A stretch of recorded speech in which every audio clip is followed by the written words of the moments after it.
اللهم صل على سيدنا محمد وعلى آل سيدنا محمد وبارك وسلم۔ اللہ رب العزت نے اپنی قدرت کاملہ سے ہمیں پیدا فرمایا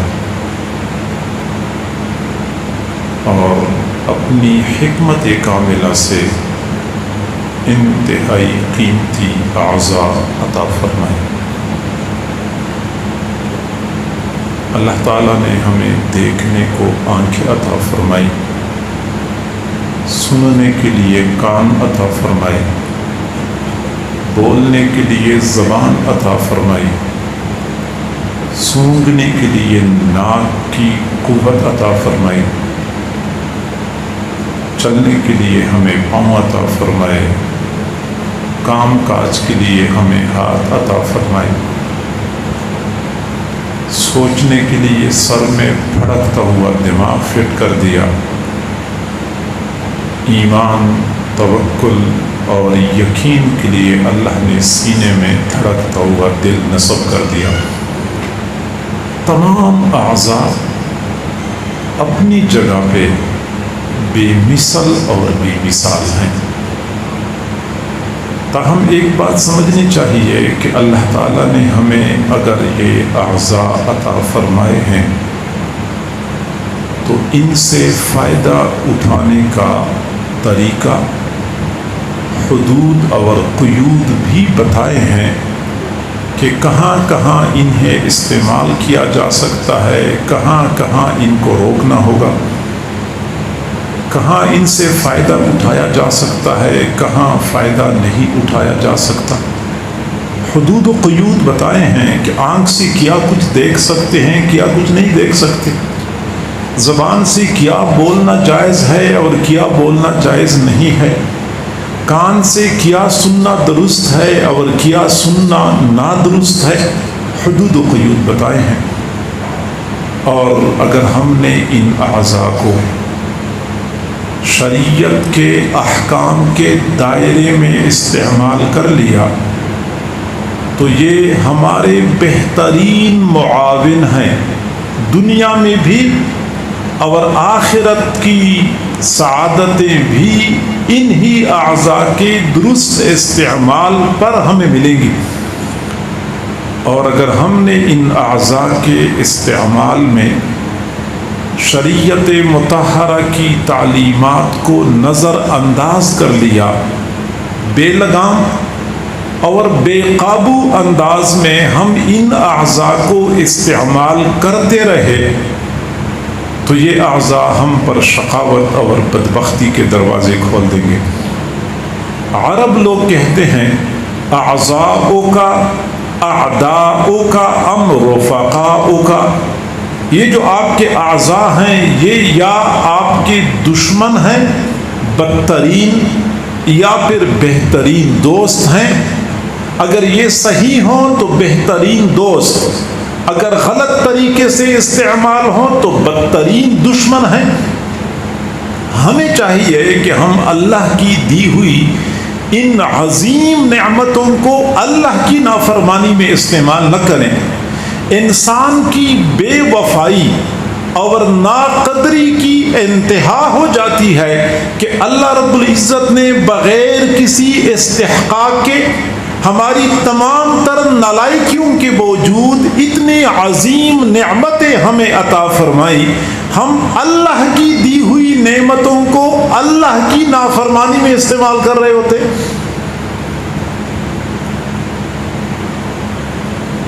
اب اگلی بات سمجھ لیں کہ ان اعضاء میں سے ہر عضو انسان کے لیے زبردست نقصان کا باعث بن سکتا ہے اگر صحیح استعمال نہ کیا جائے، لیکن اللہ والے اہل دل فرماتے ہیں کہ ان تمام اعضاء میں انسان کے لیے سب سے زیادہ خطرناک عضو وہ انسان کی اپنی زبان ہے۔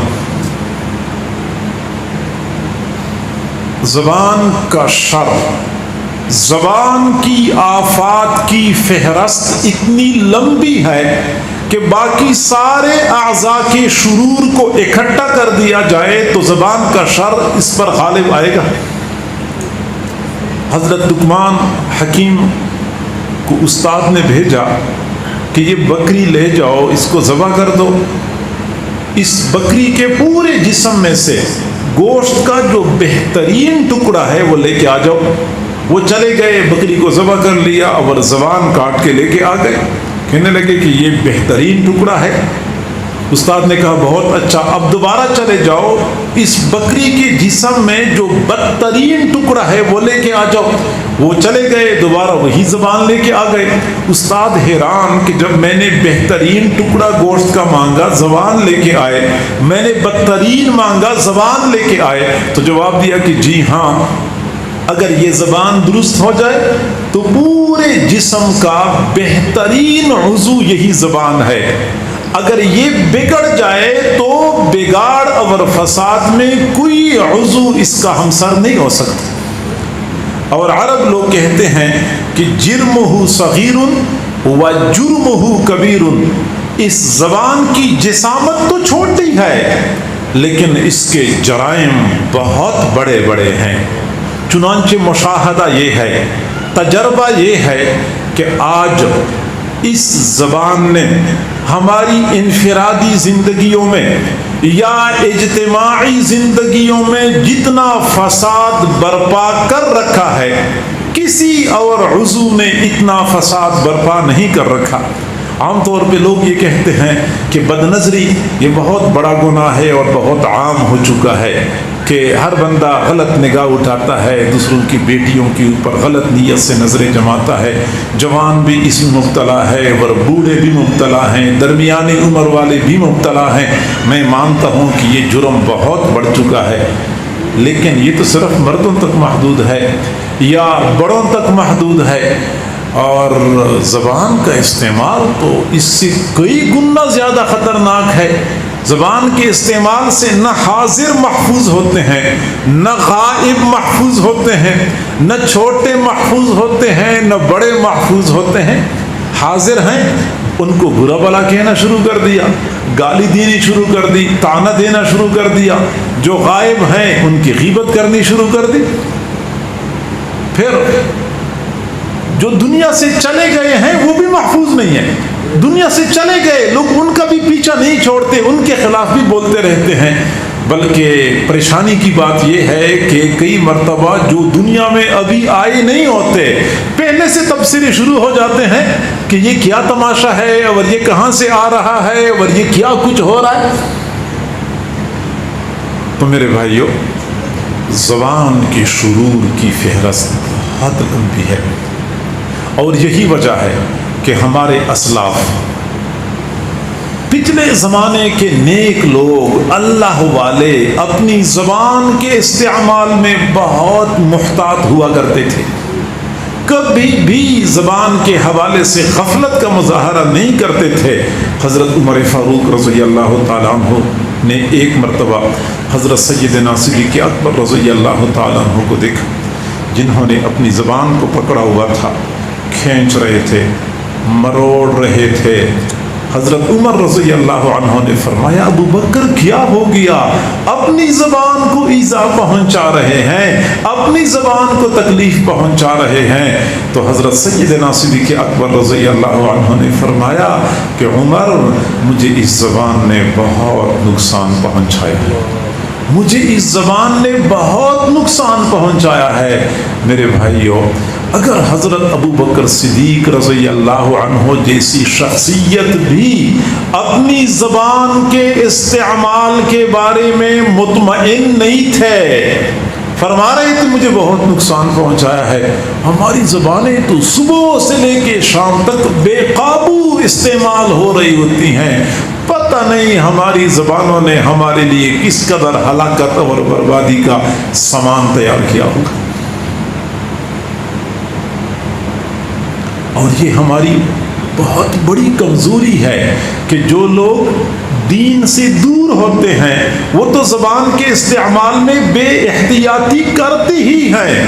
وہ لوگ جو ظاہر میں اچھے بھلے دیندار نظر آتے ہیں 5 وقت نماز تکبیر اولا کے ساتھ پہلی صف میں امام کی پیچھے ادا کرنے کا اہتمام کرتے ہیں، عمرے کی کوشش کرتے ہیں، زکوٰۃ کی ادائیگی اہتمام سے کرتے ہیں، روزے اہتمام سے رکھتے ہیں، تلاوت پابندی سے کرتے ہیں۔ ہمارے گھروں کے اندر بعض خواتین اتنی نیک اعمال میں اتنی آگے ہوتی ہیں کہ بندے کو رشک آ جائے، نیک اعمال کا اہتمام کرنے والے، لیکن زبان کے استعمال میں پھر اتنی بے احتیاطی ہوتی ہے، ابھی نماز سے سلام پھیرا ہی ہوتا ہے کہ زبان پھر چلنا شروع ہو جاتی ہے، ابھی تلاوت کر کے قرآن رکھ چکے ہوتے ہیں کہ زبان پھر اپنی حرکت میں آ جاتی ہے اور اپنا کام شروع کر دیتی ہے۔ اور یہ بات یاد رکھیں کہ جب تک زبان کے حوالے سے ہم احتیاط نہیں کریں گے، ہماری نمازیں، ہماری عبادات نجات کے لیے کافی نہیں ہو سکتی۔ حضور صلی اللہ علیہ وسلم سے کسی نے عرض کیا، اللہ کے نبی، یہاں ایک خاتون ہے جو پوری رات نماز کی عبادت کرتی ہے، ہر دن روزہ رکھتی ہے، اتنی عبادت گزار ہے، پوری رات عبادت، ہر دن روزہ، بس ایک غلطی ہے کہ وہ اپنی زبان کے استعمال میں بے احتیاطی کرتی ہے، لوگوں کو ایذا اور تکلیف پہنچاتی ہے۔ آپ صلی اللہ علیہ وسلم نے فرمایا، لا خیر فیہا، لا خیر فیہا، لا خیر فیہا ہی فی النار، ایسی عورت میں کوئی خیر بھلائی نہیں ہے، کوئی خیر بھلائی نہیں ہے، یہ جہنم میں جائے گی، یہ جہنم میں جائے گی۔ پوری رات عبادت کرنے والی، ہر دن روزہ رکھنے والی، لیکن زبان کے استعمال میں بے احتیاطی، فرمایا جہنم میں جائے گی۔ پھر کسی نے آپ صلی اللہ علیہ وسلم سے عرض کیا، اللہ کی نبی، ایک اور خاتون ہے جو زیادہ نفل اعمال تو نہیں کرتی لیکن زبان کے استعمال میں محتاط ہے، کسی کو تکلیف نہیں پہنچاتی۔ آپ صلی اللہ علیہ وسلم نے فرمایا، نعم ہی فی الجنہ، جی ہاں وہ جنت میں جائے گی، جی ہاں وہ جنت میں جائے گی، اگرچہ زیادہ نفل اعمال نہیں کرتی، زبان کے استعمال میں احتیاط، اس لیے جنت میں جائے گی۔ سمجھداری کا تقاضا یہ ہے کہ ہم اپنی زبان کو قابو کر لیں، اور زبان کا قابو کرنا، زبان کے استعمال میں احتیاط کرنا، اس قدر سعادت والا عمل ہے کہ آپ صلی اللہ علیہ وسلم نے فرمایا کہ جو بندہ مجھے 2 اعضاء کے صحیح استعمال کی ضمانت دے دے، میں اس بندے کو جنت کی ضمانت دیتا ہوں۔ یعنی یہ جنت میں جانا اتنا یقینی ہے، اتنا یقینی ہے کہ رسول اللہ فرماتے ہیں میں ضامن ہوں اس بندے کو جنت میں جگہ دلوانے کی۔ جو بندہ 2 اعضاء کی صحیح استعمال کی ضمانت دے دے، 2 رانوں کے درمیان کی شرمگاہ اور 2 جبڑوں کے درمیان کی زبان، اور یہ بھی اللہ کی شان کہ چونکہ یہ 2 اعضاء کا استعمال انتہائی احتیاط کا تقاضا کرتا ہے، اس لیے باقی اعضاء تو ایک ایک پردے کے ساتھ بند ہوتے ہیں، محفوظ ہوتے ہیں، جبکہ یہ 2 اعضاء 2 حائل کے ساتھ بند کر دیے گئے ہیں۔ چنانچہ زبان کے سامنے 2 حائل ہیں، ایک تو بندے کے دانت حائل ہوتے ہیں، ایک بندے کے ہونٹ حائل ہوتے ہیں، 2 غلاف کے ساتھ بند کیے ہیں۔ اور اس طرح شرمگاہ کے اوپر ایک کپڑا نہیں ہوتا، 2 کپڑے ہوتے ہیں، تاکہ بندہ ایک کپڑا ہٹائے، کچھ دیر بعد اس کو ہوش آ جائے کہ کیا کر رہا ہوں، اگلے کپڑے ہٹانے سے پہلے ممکن ہے اس کو احساس ہو جائے، پیچھے ہٹ جائے۔ زبان کا یہی معاملہ ہے، لہٰذا ہمیں چاہیے کہ ان 2 اعضاء کے استعمال میں احتیاط کیا کریں۔ حضرت معاذ بن جبل رضی اللہ تعالیٰ عنہ نے عرض کیا، اللہ کے نبی، انؤاخذ بما نتکلم بہ، ہم جو آپس میں بات چیت کرتے ہیں، یہ زبانی کلامی باتوں پر بھی ہماری پکڑ ہوگی؟ آپ صلی اللہ علیہ وسلم نے فرمایا ثقلت کا امک یا معاذ، معاذ تجھے تمہاری ماں روئے، وَهَلْ يَكُبُّ النَّاسَ عَلَى مَنَاخِرِهِمْ فِي النَّارِ إِلَّا حَصَائِدُ أَلْسِنَتِهِمْ، جہنم میں اکثر لوگ زبان کے غلط استعمال کی وجہ سے اوندھے منہ ڈالے جائیں گے۔ زبان کا غلط استعمال جہنم میں جانے کا باعث۔ اور آج کل یہ معاملہ پریشان کن حد تک بڑھ چکا ہے، لوگ بے قابو ہیں، نگاہیں بے قابو ہیں، کان کے اوپر کنٹرول نہیں ہے، لیکن زبانیں جتنی بے لگام ہو چکے ہیں شاید کوئی اور عضو اتنا بے لگام نہ ہو۔ پورا دن صبح سے لے کے شام تک لوگ جھوٹ بولتے ہیں اور جھوٹ کو گناہ ہی نہیں سمجھتے۔ آج کل تو پتہ نہیں جھوٹ کی کیا نئے نئے نام آ چکے ہیں، حالانکہ جھوٹ اتنا ناپسندیدہ گناہ ہے۔ حضور صلی اللہ علیہ وسلم نے فرمایا مومن زانی ہو سکتا ہے، مومن شرابی ہو سکتا ہے، مومن چور ہو سکتا ہے، لیکن مومن جھوٹا نہیں ہو سکتا۔ جھوٹ اور ایمان ایک بندے میں جمع نہیں ہو سکتے۔ اگر جھوٹ ہے تو ایمان نہیں ہوگا، اگر ایمان ہے تو جھوٹ نہیں ہوگا، دونوں اکٹھے نہیں ہو سکتے۔ آپ صلی اللہ علیہ وسلم نے فرمایا ایک آدمی جھوٹ بولتا ہے، جھوٹ بولتا ہے، جھوٹ بولتا ہے، یہاں تک کہ اللہ تعالیٰ کے رجسٹر میں وہ کذاب لکھا جاتا ہے، جھوٹوں کے نام میں اس کا نام شامل کر دیا جاتا ہے۔ اور پھر جھوٹ بھی تو کئی قسم کا ہوتا ہے، کئی درجوں کا ہوتا ہے۔ ایک آدمی ایک آدمی کے سامنے جھوٹ بولتا ہے، اس کا وبال ایک گنا، لیکن دو آدمیوں کے سامنے جھوٹ بولے وبال دگنا ہو گیا، 3 بندوں کے سامنے بولے وبال 3 گنا ہو گیا، اگر 100 بندوں کے سامنے بولے تو وبال اتنا ہی بڑھ جاتا ہے۔ اور آج کل کا تو جھوٹ ایسا ہے کہ ایک کلک کے ساتھ ہم لاکھوں لوگوں تک جھوٹ پہنچا دیتے ہیں، پتہ نہیں اپنے لیے کس قدر وبال اکٹھا کر رہے ہوتے ہیں، ہمیں احساس نہیں ہوتا کہ ہم کیا کر رہے ہیں۔ سوشل میڈیا کی وجہ سے بہت سارے لوگوں کی عاقبت برباد ہو رہی ہے۔ جس قدر خطرناک ہے یہ سلسلہ، اسی قدر لوگ اس حوالے سے غفلت کا مظاہرہ کر رہے ہیں۔ میرے بھائیوں، احتیاط کریں، جب بھی ہمارے پاس کہیں سے کوئی پیغام آ جائے، کوئی تحریر آ جائے، کوئی پوسٹ آ جائے، کوئی کلپ آ جائے، تو سوچے سمجھے بغیر آگے نہ بھیجیں۔ سب سے پہلی بات تو یہ ہے کہ یہ دیکھیں کہ اس کا تعلق دنیا کے معاملات کے ساتھ ہے یا دین کے ساتھ ہے۔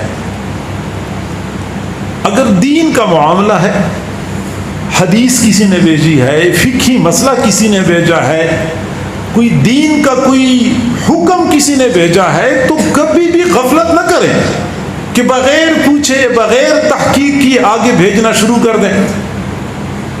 اکثر مسائل جو سوشل میڈیا پہ گردش کر رہے ہوتے ہیں یہ غیر حقیقی ہوتے ہیں۔ 90% حدیثیں جو سوشل میڈیا پہ گردش کر رہی ہوتی ہیں یہ غیر حقیقی ہوتی ہیں، اور ہم آگے بغیر سوچے سمجھے بھیج رہے ہوتے ہیں ثواب کی نیت سے۔ جب تک علماء سے تحقیق نہ کر لیں کوئی حدیث آگے نہ بھیجیں، آیت کا کوئی ترجمہ آگے نہ بھیجیں جب تک کہ پتہ نہ چلے کہ یہ ترجمہ مستند ہے اور صحیح ہے۔ شریعت کا کوئی مسئلہ آگے نہ بھیجیں جب تک کہ علماء سے ہم تحقیق نہ کر لیں۔ اگر دین کی بات ہے زیادہ معاملہ خطرناک ہے، اور اگر دنیا کا معاملہ ہے پھر یہ دیکھیں کہ اس تحریر سے، اس ویڈیو کلپ سے کسی کی عزت کا نقصان تو نہیں ہو رہا، کسی کا دل تو نہیں دکھے گا، کسی کی توہین تو نہیں ہوگی۔ اگر توہین ہو رہی ہے، کسی کی عزت کا نقصان ہو رہا ہے، بے شک وہ سچی بات کیوں نہ ہو پھر بھی آگے نہ بھیجیں، اگرچہ وہ سچ ہوتا ہے۔ بھائی کئی مرتبہ لوگ کہتے ہیں میں سچی بات کرتا ہوں، میں سچ بول رہا ہوں، وہ سچ جو کسی کے دل دکھانے کا باعث ہو، کسی کی توہین اور تذلیل کا باعث ہو، اس سچ کا آگے فارورڈ کرنا بھی جائز نہیں ہے۔ اور اگر کسی کی توہین و تذلیل کے لیے نہیں ہے، ویسی کوئی خبر ہے تو پھر بھی تحقیق کرنی چاہیے. اگر سچ ہے تو آگے بھیجے بندہ، اگر سچ نہیں ہے تو نہ بھیجے. یعنی میں نے بتا دیا کہ اگر وہ، دوبارہ میں عرض کروں یہ معاملہ بڑا حساس ہے، اگر تو وہ دین کا معاملہ ہے، کوئی آیت ہے، آیت کا ترجمہ ہے، یا حدیث ہے، یا شریعت کا مسئلہ ہے، یا کسی معاملے کا حکم ہے، تو کسی مستند عالم سے تحقیق کیے بغیر آگے نہ بھیجے. اور اگر کوئی دنیاوی امور کا معاملہ ہے پھر یہ دیکھیں، خواہ وہ تحریر ہے، خواہ وہ کوئی ویڈیو ہے، کوئی کلپ ہے، کوئی کسی کا بیان ہے، پھر یہ دیکھیں کہ اس سے کسی کی توہین تو نہیں ہوگی، کسی کی دل آزاری تو نہیں ہوگی، کسی کی عزت کا نقصان تو نہیں ہوگا. اگر ہے تو بے شک سچ کیوں نہ ہو پھر بھی آگے بھیجنے کی اجازت نہیں ہے. اور اگر کسی کی توہین اور تذلیل اور عزت کا نقصان پر مشتمل نہیں ہے تو پھر دیکھیں کہ سچ ہے یا جھوٹ ہے. اگر سچ ہے تو پھر آگے بھیج سکتے ہیں، اگر وہ جھوٹ ہے تو پھر بھی نہیں بھیج سکتے. اور آج ہمارے جو بڑی کمزوری ہے میرے بھائیوں، میں معذرت کے ساتھ عرض کرتا ہوں، سیاسی اختلافات تو پہلے زمانوں میں بھی ہوا کرتے تھے، دوسری اقوام میں بھی سیاسی اختلافات تو ہوتے ہیں، لیکن جس قدر ہمارے ہاں یہ سلسلہ ناگفتگو ہو چکا ہے، جس قدر ہمارے ہاں یہ سلسلہ گندا ہو چکا ہے، یقین کریں بندے کو ڈر لگتا ہے کہ آگے کیا ہونے والا ہے اس قوم کے ساتھ، اور آگے یہ معاملہ کہاں تک پہنچے گا. آئے روز اس کی گندگی میں اضافہ ہو رہا ہوتا ہے. نہ کوئی کسی کی ماں بہن بیٹی کی عزت کی پرواہ کرتا ہے، نہ کسی کی توہین و تذلیل کا کسی کو احساس ہوتا ہے، نہ جھوٹ کا کسی کو پرواہ ہوتی ہے کہ میں جھوٹی بات نقل کرتا ہوں، نہ کوئی دیندار اور علم اور علماء کی احترام کے تقاضوں کو مد نظر رکھا جاتا ہے. بس ہر بندہ آزاد ہے اور جو جی چاہتا ہے آگے بھیجتا ہے. بس جس کے ساتھ سیاسی اختلاف ہے اس کے خلاف جو میں کر سکتا ہوں میں کروں. آپ اندازہ لگائیں کہ جب حضور صلی اللہ علیہ وسلم نے ہرقل کے پاس خط بھیجا تھا، دعوتی خط تھا، ہرقل روم کا بادشاہ تھا، اس کے پاس حضور نے خط بھیجا تھا کہ اسلام قبول کر لو. وہ بادشاہ بڑا سمجھدار تھا، اس نے سوچا کہ میں خود خط پڑھ کے رائے قائم کروں کہ یہ بندہ صحیح ہے یا غلط ہے، اس کی بجائے بہتر یہ ہے کہ میں اس بندے کے بارے میں پوری تحقیق کر لوں. جس نے نبوت کا دعویٰ کیا ہے میں اس کے بارے میں پوری تحقیق کر لوں. چنانچہ اپنے کارندوں سے کہا کہ ہمارے ملک میں اگر عرب علاقے سے کوئی قافلہ آیا ہوا ہو تو ان لوگوں کو میرے پاس لے آؤ تاکہ میں اس بندے کے بارے میں تفصیلات پوچھ لوں جس نے نبوت کا دعویٰ کیا ہے. تو اس وقت حضرت ابو سفیان رضی اللہ عنہ اور ان کے ساتھیوں کا قافلہ گیا ہوا تھا شام. حضرت ابو سفیان ابھی مسلمان نہیں ہو چکے تھے، لیکن ان کو ہرقل کے پاس پہنچایا گیا. پھر ہرقل نے کچھ سوالات پوچھے، بہت سمجھدار تھا. بخاری شریف میں وہ لمبی حدیث تفصیل کے ساتھ موجود ہے. حضور صلی اللہ علیہ وسلم کا خاندانی پس منظر کیا ہے، آپ کے اخلاق کیا ہیں، آپ کی تعلیمات کیا ہیں، آپ کے آبا و اجداد کیسے تھے، یعنی بہت تفصیل سے سوالات پوچھے. اور ان سوالات کے جواب میں حضرت ابو سفیان رضی اللہ عنہ نے ٹھیک ٹھیک جوابات دیے.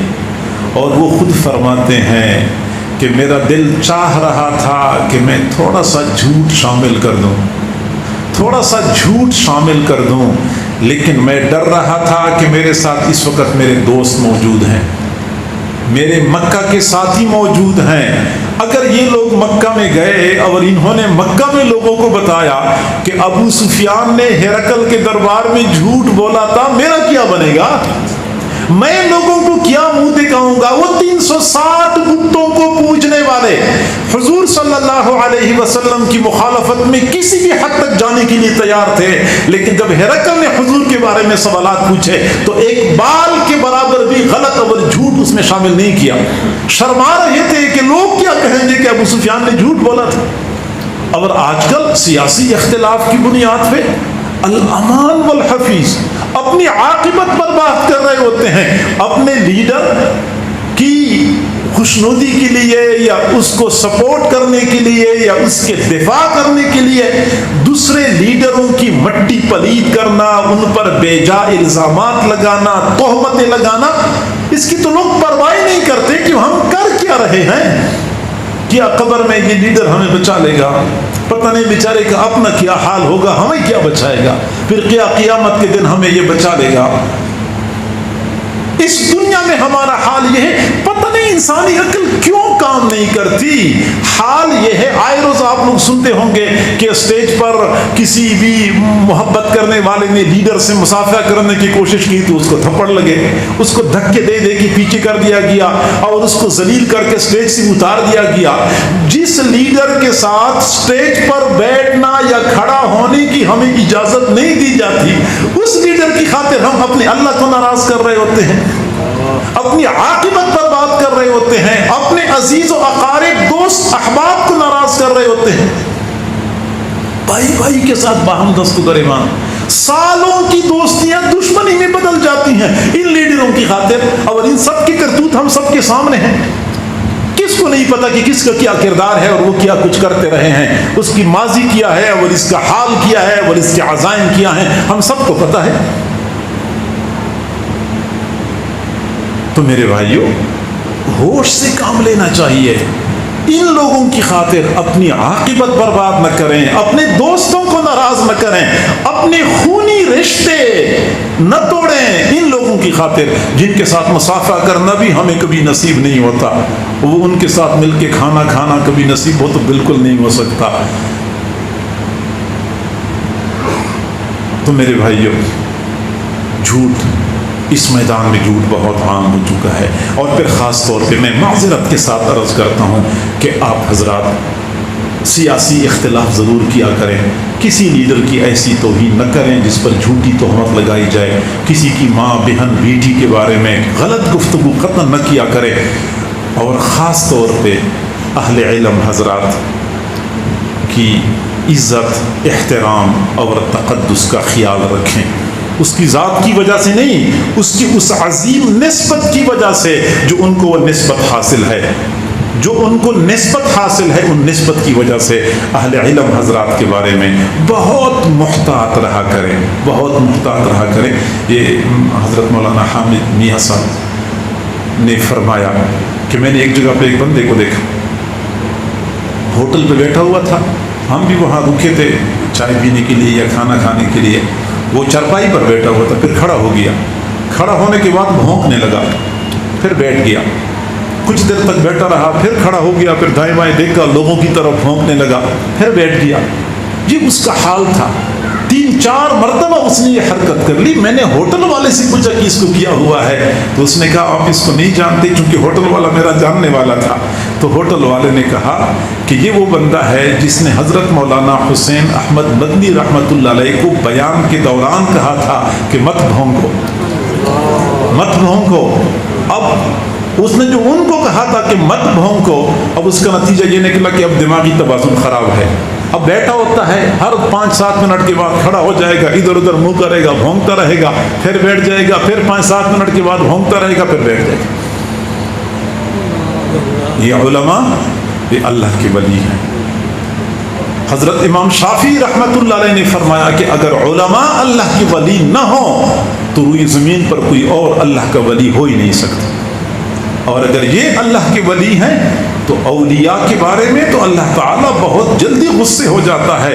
اللہ تعالیٰ نے فرمایا من عادی لی ولیا فقد آذنتہ بالحرب، جو میرے ایک ولی کے ساتھ دشمنی کرتا ہے میری طرف سے اس کے خلاف اعلان جنگ ہے. اللہ اعلان جنگ کرتا ہے، اور جب اللہ کسی کے خلاف اعلان جنگ کرتا ہے تو اس کو ایمان سے محروم کر دیتا ہے. تو لہٰذا میرے بھائیوں، ہر کسی کے بارے میں احتیاط کریں. ٹھیک ہے، اختلاف اپنی جگہ پہ، مخالفت اپنی جگہ پہ، لیکن ہر چیز کی کچھ حدود و قیود ہوتے ہیں، ایک ترتیب ہوتی ہے. اب یہ تو نہیں ہوتا کہ جس سے اختلاف ہے تو بندہ اپنی عاقبت اس کی خاطر برباد کرے. جھوٹ وہ بیماری ہے جس نے معاشرے کو ایسا لپیٹ میں لے رکھا ہے کہ کسی اور برائی نے اس قدر لپیٹ میں نہیں لے رکھا. چنانچہ ہم دیکھتے ہیں گھروں میں جھوٹ بولا جاتا ہے، والدین اولاد کے سامنے جھوٹ بولتے ہیں، اولاد والدین کے سامنے جھوٹ بولتی ہے، بچے سن رہے ہوتے ہیں، بچوں کی ماں اپنے خاوند کے سامنے جھوٹ بول رہی ہوتی ہے، بچوں کو خاموش پیغام مل رہا ہوتا ہے کہ اس دنیا میں جھوٹ بولنے کے بغیر زندہ رہنا مشکل ہے۔ پھر بچوں کے سامنے، بچوں کی موجودگی میں باپ لوگوں کے ساتھ فون پہ باتیں کر کے جھوٹ بول رہا ہوتا ہے، گھر میں بیٹھا ہوتا ہے، کہتے ہیں میں اس وقت لاہور میں ہوں، میں اس وقت گھر پہ نہیں ہوں، بلکہ کئی مرتبہ تو اپنے بچوں کو بھیجتے ہیں کہ جاؤ مہمان آیا ہو، اس سے کہتے ابو گھر پہ نہیں ہے۔ اپنے بچوں کی ہم کیا تربیت کرتے ہیں، ان کے سامنے ہم جھوٹ بول بول کے ان کی رگ رگ اور ریشے ریشے میں جھوٹ کی آمیزش کو شامل کر رہے ہوتے ہیں۔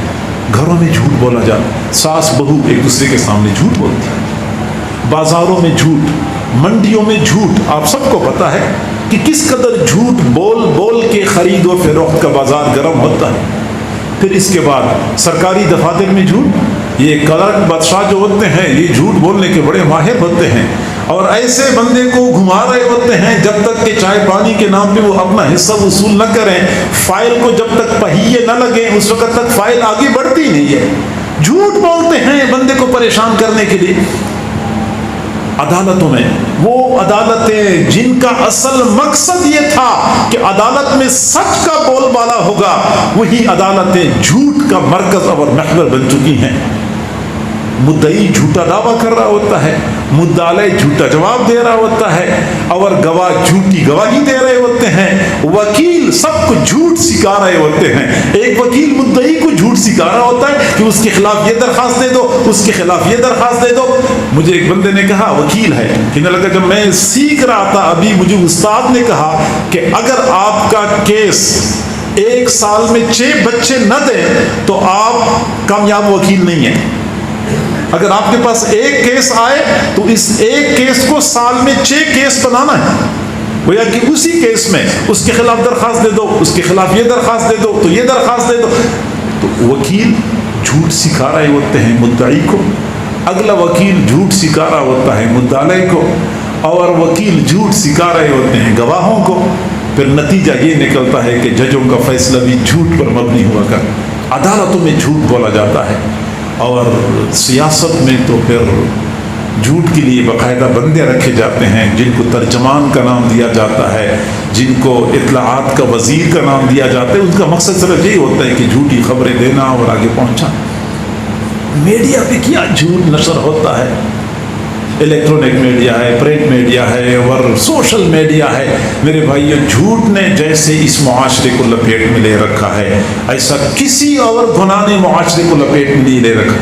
احتیاط کریں، احتیاط کریں، کبھی زبان سے ایسا لفظ نہ نکلے جو حقیقت کے خلاف۔ سوچا کریں، کئی مرتبہ ہم سفر کر رہے ہوتے ہیں تو لوگ پوچھتے ہیں کہ آپ کہاں پہنچ گئے، پوچھتے ہیں کہاں پہنچ گئے، تو اس وقت بندے کو یہ فکر لاحق ہوتی ہے کہ جھوٹ نہ بولوں، پھر صاف بتانا ہوتا ہے کہ بھائی میں فلاں جگہ کراس کر چکا ہوں، میں بھوانہ کراس کر چکا ہوں۔ آج میں مولانا سے میں کہہ رہا تھا 34 کلومیٹر لکھا ہوا ہے بورڈ پر، اسی بورڈ سے ہم گزر چکے ہیں۔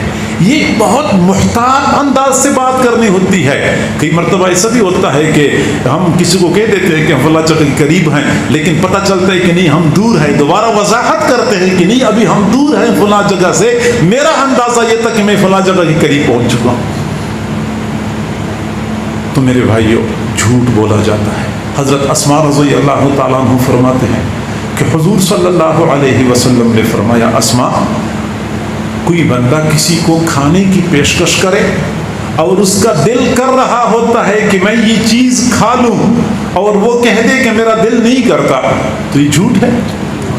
میں یہ پانی پی لوں، کہتے میرا دل نہیں کرتا، یہ جھوٹ ہے، اور یہ جھوٹ ہم بولتے ہیں۔ میرے محبوب نے فرمایا، جھوٹ اور بھوک اکٹھا نہ کیا کرو، ادھر بھوک لگی ہوئی ہے، ادھر جھوٹ بولتے ہیں کہ مجھے طلب نہیں ہے، مجھے ضرورت نہیں ہے، میں کھانا کھا کے آیا ہوں، تو جھوٹ نہیں بولنا چاہیے۔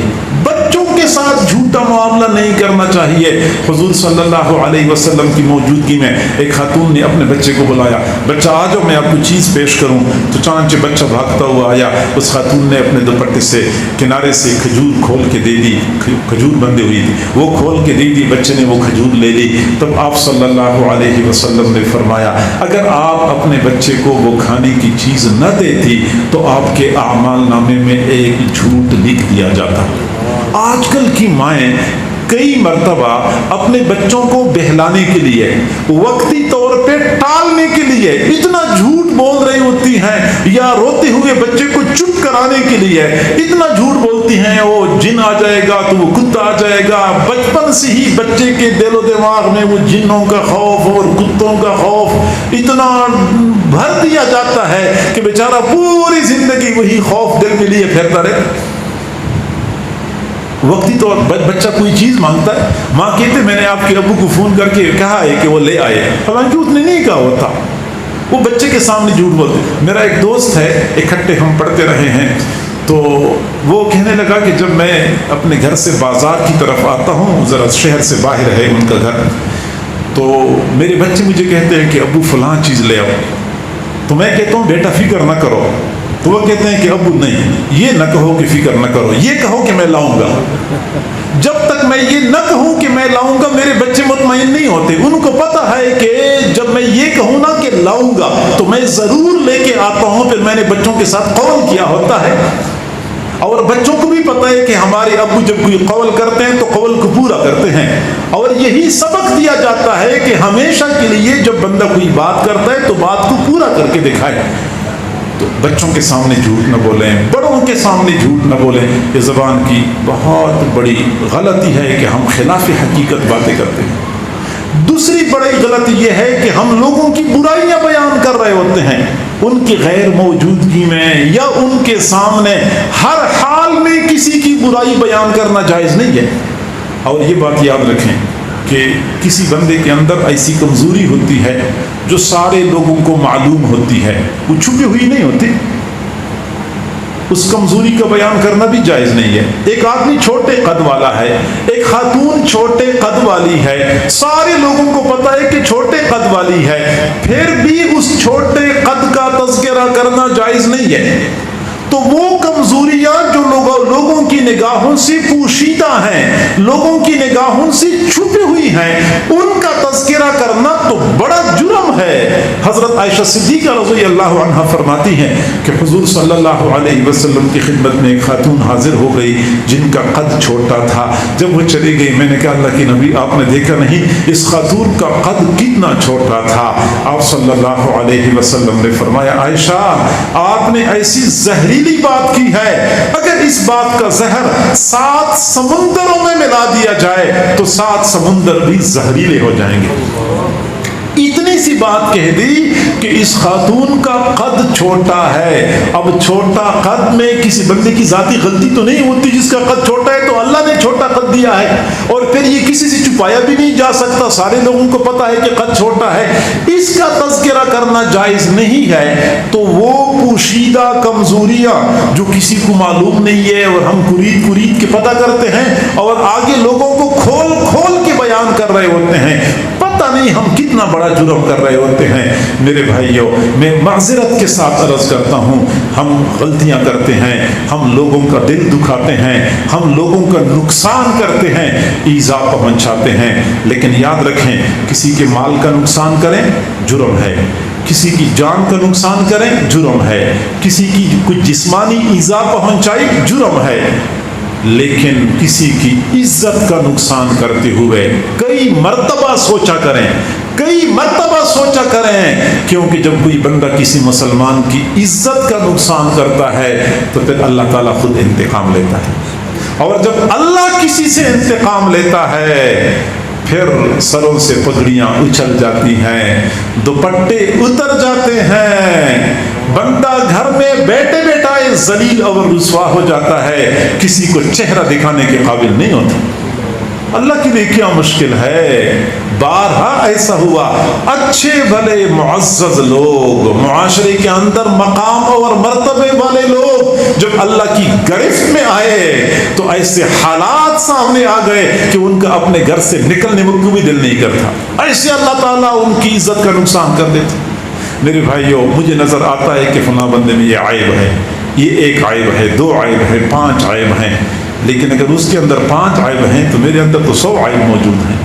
میں اس کے 5 عیوب کو کھولتا ہوں تو مجھے ڈرنا چاہیے کہ میرے 100 عیوب جن پر اللہ نے پردہ ڈالا ہوا ہے وہ تھوڑا سا بھی اللہ تعالیٰ بے نیازی کا مظاہرہ کر دے، میرے 100 کے 100 عیوب لوگوں کے سامنے کھل جائیں گے، پھر اپنی سطر کو چھپانا میرے لیے مشکل ہو جائے گا۔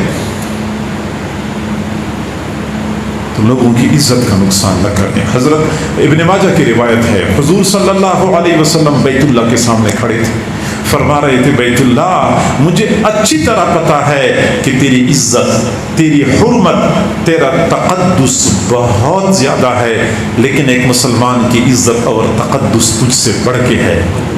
یہ مسجد ہے، ہم الحمدللہ سارے مسلمان ہیں، ہم میں سے کوئی بندہ تصور ہی نہیں کر سکتا کہ اس مسجد کی بے حرمتی کر لے۔ بیت اللہ کا مقام تو بہت بلند ہے، بیت اللہ کی بے حرمتی کا کیسے ہم تصور کر لیں؟ اور بیت اللہ کے تقدس سے زیادہ محترم ایک مسلمان کا تقدس ہے، اور ہم صبح سے لے کے شام تک مسلمانوں کی عزت اور حرمت کو پامال کر رہے ہوتے ہیں، کتنا بڑا نقصان کرتے ہیں۔ اجتناب کریں۔